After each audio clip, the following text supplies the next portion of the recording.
اعوذ باللہ من الشیطان الرجیم بسم اللہ الرحمن الرحیم السلام علیکم۔ میں ہوں ثنا نور اور آپ دیکھ رہے ہیں میرا چینل وظائف کامل۔ آج جو وظیفہ میں آپ لوگوں سے شیئر کرنے جا رہی ہوں وہ ہے سورہ کوثر کا بہت ہی طاقتور بہت ہی مجرب وظیفہ۔ یہ وظیفہ صرف 3 دن کا ہے۔ صرف 3 دن کے اندر آپ کی جو بھی جتنی بھی بڑی حاجت ہوگی، جس بھی مقصد کے لیے آپ پڑھیں گے، انشاءاللہ تعالی وہ مقصد 3 دنوں کے اندر پورا ہو جائے گا۔ ویڈیو ذکر کرنے سے پہلے اگر آپ میرے چینل پر نئے ہیں یا مجھے پہلی مرتبہ سن رہے ہیں تو میرے چینل کو سبسکرائب ضرور کر دیں، اور اگر آپ مزید اپڈیٹس حاصل کرنا چاہتے ہیں تو سبسکرائب کے بٹن کے ساتھ جو بیل نوٹیفیکیشن کا بٹن ہے اس کو ضرور پریس کریں تاکہ میری ہر نئی آنے والی ویڈیو آپ کے پاس نوٹیفیکیشن کی صورت میں پہنچتی رہے۔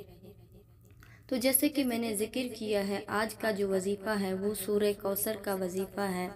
آپ کی حاجت جتنی بھی بڑی کیوں نہ ہو، کوئی بھی پریشانی ہو، کوئی بھی مقصد ہو، انشاءاللہ وہ 3 دن میں پورا ہو جائے گا۔ یہ وظیفہ آپ کسی بھی حاجت کے لیے کر سکتے ہیں، چاہے شادی کے لیے کر رہے ہیں یا آپ بے روزگار ہیں، کوئی کام نہیں مل رہا ہے، یا آپ دشمن سے چھٹکارا چاہتے ہیں، حسد کرنے والوں سے نجات حاصل کرنا چاہتے ہیں، کسی کے دل میں آپ اپنے لیے محبت پیدا کروانا چاہتے ہیں، یا آپ کی کوئی اپنی حاجت ہو، کوئی اپنی مقصد ہو، تو آپ اس وظیفے کے ذریعے اپنی مقصد اپنی حاجت کو پورا کر سکتے ہیں۔ 3 دن کا یہ وظیفہ ہے۔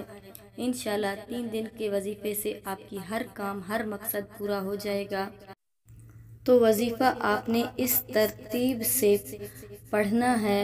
جمعہ کے دن فجر نماز کے بعد اول و آخر 3 مرتبہ درود پاک پڑھ لیں، پھر اس کے بعد آپ سورہ کوثر 129 مرتبہ پڑھ لیں، پھر آپ عصر نماز کے بعد بھی آپ اسی عمل کو دہرائیں، اول و آخر درود پاک 3 مرتبہ پھر پڑھیں، پھر 129 مرتبہ سورہ کوثر کا ورد کریں، پھر ایسے ہی عمل کو آپ نے عشاء نماز کے بعد بھی کرنا ہے، بالکل اسی طرح اول و آخر 3 مرتبہ درود پاک پڑھیں، پھر 129 مرتبہ سورہ کوثر پڑھیں۔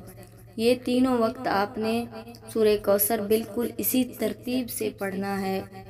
یہ تو ہو گیا ہے 1 دن کا وظیفہ۔ پھر ہفتے والے دن بھی ایسے ہی فجر، عصر اور عشاء نماز کے بعد یہ عمل بالکل اسی طرح کرنا ہے۔